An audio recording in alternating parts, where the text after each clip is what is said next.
رب العالمين والصلاة والسلام على سيد الأنبياء والمرسلين وعلى آله وصحبه أجمعين أما بعد. أعوذ بالله من الشيطان الرجيم. بسم الله الرحمن الرحيم.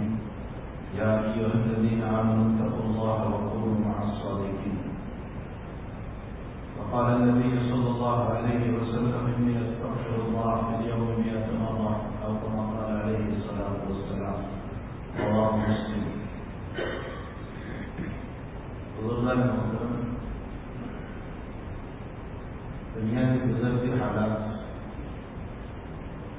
اور اسلام کی حقانیت کے باوجود اس کا دبنا اور مسلمانوں پر ظلم و تشدد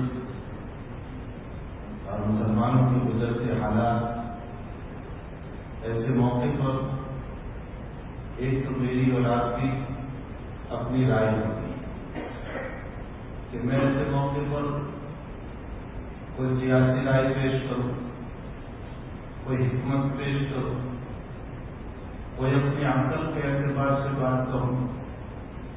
ظاہر سی بات ہے کہ میرا آپ کا علم ناقص انقص بہت ہوگا. میں اپنے علم کی روشنی میں، میں اپنے تجربات کی روشنی میں ان بگڑتے حالات میں کوئی بات پیش کروں. بہت ممکن ہے کہ وہ قابل و مکمل نہ ہو، لیکن ایسے حالات میں طہارت پر رہو، اللہ روزی میں برکت عطا کرے. اتنا آسان کا عمل عطا فرمائے. ہمیشہ طہارت پر رہو، وضو کے ساتھ رہو ہمیشہ. اللہ تعالیٰ تمہاری روزی میں برکت عطا کرے. تو آپ نے فرمایا کہ رات میں جب بستر پر آؤ تو پہلے وضو کرو، دائیں کروٹ پر لیٹ جاؤ. ہمارے اکابر میں قریب زمانے میں پاکستان میں مولانا سلیم اللہ صاحب رحمۃ اللہ علیہ گزرے، جو حضرت بدری نما اللہ محمد کے اجل کے شاگردوں میں سے تھے، اور مولانا نے بخاری کی بڑی زبردست خدمت کی. مولانا اپنے حالات کو خود میرے سامنے، جو میں نے مدینہ شریف میں آپ سے حالات سنے اتباع سنت پر، اس پر مولانا نے فرمایا کہ میں پوری رات دائیں کروٹ پر، رائٹ طرف پر پوری رات سوتا ہوں تاکہ سنت ادا ہو جائے. فرمایا جب بدن تھوڑا سا تھم جاتا ہے تو 5 منٹ کے لیے کروٹ بدل لیتا ہوں اور پھر رائٹ طرف سو جاتا ہوں تاکہ اسی عالم میں اگر میری روح نکل جائے تو میں اللہ کو اتنا تو کہہ سکتا ہوں کہ اللہ تیرے نبی کی سنت پر آیا. تو اللہ کے حبیب پاک صلی اللہ علیہ وسلم نے فرمایا کہ وضو کرو، وضو کرنے کے بعد دائیں کروٹ پر سو، رائٹ کروٹ پر سو، اور پھر دعا کرو. اللہم انی وجہت وجہی الیک وفوضت امری الیک والجأت ظہری الیک لا ملجأ ولا منجا منک الا الیک آمنت بکتابک الذی انزلت وبنبیک الذی ارسلت. آگے نبی علیہ السلام فرماتے ہیں کہ اگر تم طہارت، رائٹ طرف اور دعا پڑھ کے سوئے، فَإِن مُتَّ عَلَى الْفِطْرَةِ، رات میں موت آ گئی تو تم ایمان والوں میں شمار ہو کر مرو گے. یہ دعا میں اس کا خلاصہ اگر کرنے جاؤں گا تو وقت نہیں ہے. اجمالاً میں یہ بتا دوں کہ اللہ کے نبی اس دعا میں یوں کہنا چاہتے ہیں کہ اللہ میں ابھی سو جاؤں گا تو میں بے خبر ہو جاؤں گا، میری آنکھ بند ہو جائے گی، مجھے اپنی حالت کا کوئی علم نہیں ہوگا. اے اللہ تو میرا پشت پناہ بن جا، تو میرے گھر کا رکھوالا بن جا، تو میرے بیوی بچوں کا رکھوالا بن جا، اور تو سب کی حفاظت کر. فرمایا لا منجا ولا منجا منک الا الیک، تیرے علاوہ کوئی میرا معین اور مددگار نہیں ہو سکتا ہے. اے اللہ میں سوتا ہوں اس ایمان کے ساتھ، اس کتاب پر ایمان رکھ کر جو تم نے نازل فرمائی، یعنی قرآن کریم پر. کتنی جامع دعا ہے. فرمایا کہ یہ دعا اتنی جامع ہے کہ جس میں نبی کریم صلی اللہ علیہ وسلم نے ساری رات میں ہماری بے خبری پر اللہ کو ہمارا پشت بنا دیا، ہمارا محافظ بنا دیا. میں یہ بات اس لیے کہہ رہا ہوں کہ میں اور آپ ان حالات میں جب اس وقت ظلم چاروں طرف سے بھرا ہوا ہے، ہندوستان سے لے کر فیجی تک اور دیگر ممالک میں جہاں ظلم انتہائی درجہ ہو رہا ہے،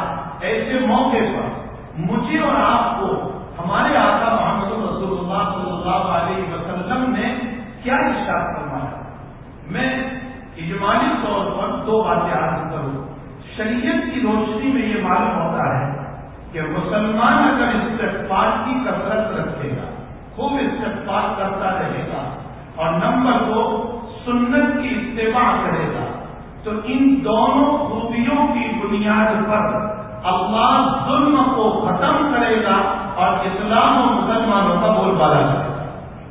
معلوم یہ ہوتا ہے کہ یہ جو موجودہ حالات ہیں اس کی بنیاد صرف اور صرف یہ ہے کہ ہم میں استغفار نہیں رہا، اللہ سے مانگنا نہیں رہا، اور سنتوں کی اتباع نہیں رہی۔ بہت مشہور واقعہ ہے کہ کسی موقع پر صاحب کرام کو شکست کا منہ دیکھنا پڑ رہا تھا، اور ایسے موقع پر اس قافلے کے امیر نے اور اس جماعت کے امیر نے یوں کہا کہ ہم سے ایک سنت چھوٹ گئی ہے، اور وہ سنت مسواک کی سنت ہے، جو چھوٹنے کی بنیاد پر ہم ناکامی کی طرف جا رہے۔ سارے صحابہ صبح مسواک لے کر کے بیٹھے، اور صرف صبح نہیں بار بار مسواک کرتے رہے۔ روایتوں سے پتہ چلتا ہے کہ اللہ نے گیا ہوا میدان دوبارہ ہاتھ میں عطا کر ایک سنت کے اوپر جب اللہ کی طرف سے اتنی بڑی دولت مل جاتی ہے، تو اگر اس وقت امت استغفار پر اور ادائیگی سنت کے اوپر آ جائے، اسی لیے آپ قرآن اٹھا کر کے دیکھ لیں، احادیث مبارکہ اٹھا کر کے دیکھ لیں، ان دونوں کی جتنی تاکید جناب رسول اللہ صلی اللہ علیہ وسلم نے فرمائی ہے، اتنی تاکید کسی اور چیز کی نہیں فرمائی۔ استغفار اور سنت کی اتباع، استغفار اور سنت کی اتباع۔ اب سنت کی اتباع اپنی جگہ ایک مسلم مسئلہ ہے کہ ہمیں چاہیے کہ ہمیں ایک سنت کو تلاش کر کے جناب رسول اللہ صلی اللہ علیہ وسلم کی مبارک زندگی پر عمل کرے۔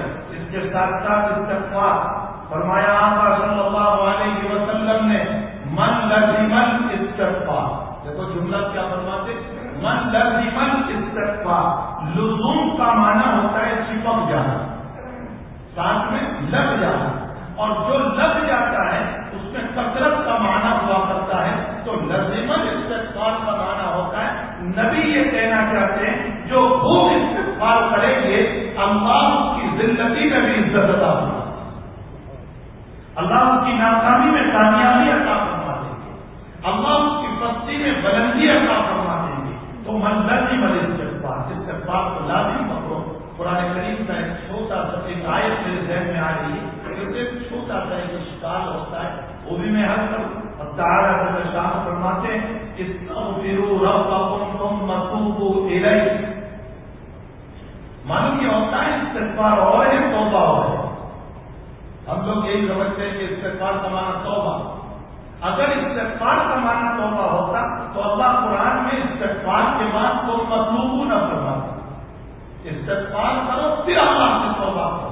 علامہ محمود عالوسی بغدادی رحمۃ اللہ علیہ فرماتے ہیں استغفروا کا معنی ہوتا ہے ماضی میں جو تم نے گناہ کیے ہیں اسے معافی مانگو، یہ اللہ نے معافی چاہا، اور ثم توبوا الیہ کا معنی ہوتا ہے اے اللہ آئندہ میں گناہ کے نہ کرنے کا ارادہ کرتا ہوں۔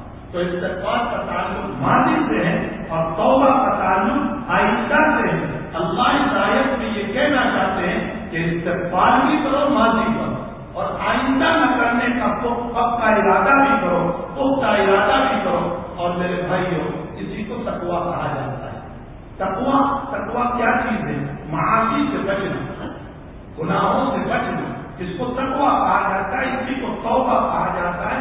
اور قرآن میں اللہ یہ کہتا ہے کہ میں تمہیں وہ نعمت دے رہا ہوں جس نعمت کا تمہیں تمہارے خواب میں، تمہارے ذہن میں بھی تصور نہیں ہو سکتا تھا، وہ نعمت میں تم کو دے رہا ہوں۔ وہ کیا نعمت ہے؟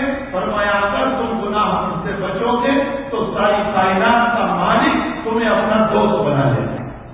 ان اولیاء کو الا المتقون، ان اولیاء کو الا المتقون، تقویٰ والے اللہ کے دوست ہے۔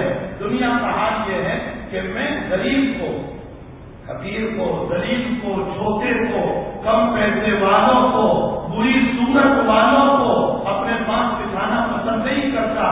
اللہ کہتا ہے کہ یہ صورت بری ہو یا اچھی، تو خوبصورت ہو یا کالا، تو مالدار ہو یا غریب، تو بادشاہ ہو یا رعایا، تو امیر ہو یا غریب ہو، لیکن یاد رکھ لے میرے بندے، اگر تو گناہ سے بچ جائے گا تو ساری دنیا تجھے تھوک رہی ہوگی، لیکن میں تجھے اپنا دوست بنا دوں۔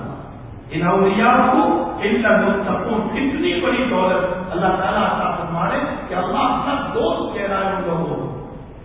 تقویٰ حاصل کرنے کے لیے، پرہیزگاری کے لیے اور جو ہے اللہ کا دوست بننے کے لیے اللہ نے یہ نہیں کہا رات 2 بجے اٹھو اور سمندر میں جاؤ اور آگے آگے پانی میں کھڑے رہو تب میں تمہیں اپنا دوست بناؤں گا. یہ نہیں کہا اللہ نے پوری رات کھڑے رہو گے تو میں تمہیں دوست بناؤں گا. یہ نہیں کہا اللہ نے رات تک اٹھتے رہو تو دوست بناؤں گا. یہ نہیں کہا اللہ نے سارا مال خرچ کر دو تو میں دوست بناؤں گا. نہیں میرے بھائیوں، فرمایا فرائض ادا کرتے رہو، واجبات ادا کرتے رہو، سنت ادا کرتے رہو اور اصل گناہوں سے بچتے رہو، میں تمہیں اپنا دوست بناؤں گا. نہ تمہیں سارا مال خرچ کرنے کی ضرورت، نہ تمہیں سمندر میں کھڑے رہنے کی ضرورت، نہ تمہیں پوری رات میرے سامنے کھڑے رہنے کی ضرورت. فرمایا فرائض واجبات سنت کو ادا کرو اور گناہوں سے بچتے رہو. انشاءاللہ اللہ کہتا ہے میں تمہیں اپنا دوست بنا لوں گا. اور جب اللہ دوست بناتا ہے تو پھر کیا ملتا ہے؟ الا ان اولیاء اللہ لا خوف علیہم ولا هم يحزنون. موت کے موقع پر اس کو کوئی خوف نہیں، اس کو کوئی غم نہیں ہوتا. اور جب معاصی ہوتی ہے، تقویٰ نہیں ہوتا، اللہ سے ڈرتا نہیں ہے تو اس کی 3 خرابیاں میں مجملاً 2 منٹ میں اس 3 خرابیوں کو پیش کر دوں. جب انسان گناہ کرتا ہے تو اس کی 3 خرابیاں جو احادیث مبارکہ سے پتہ چلتا ہے. توبہ نہیں کرتا، اللہ سے ڈرتا نہیں ہے. پہلی خرابی یہ ہے اللہ اس کے دل پر ایک سیاہ نقطہ لگتا رہتا ہے. دوسرا گناہ کیا، دوسرا نقطہ.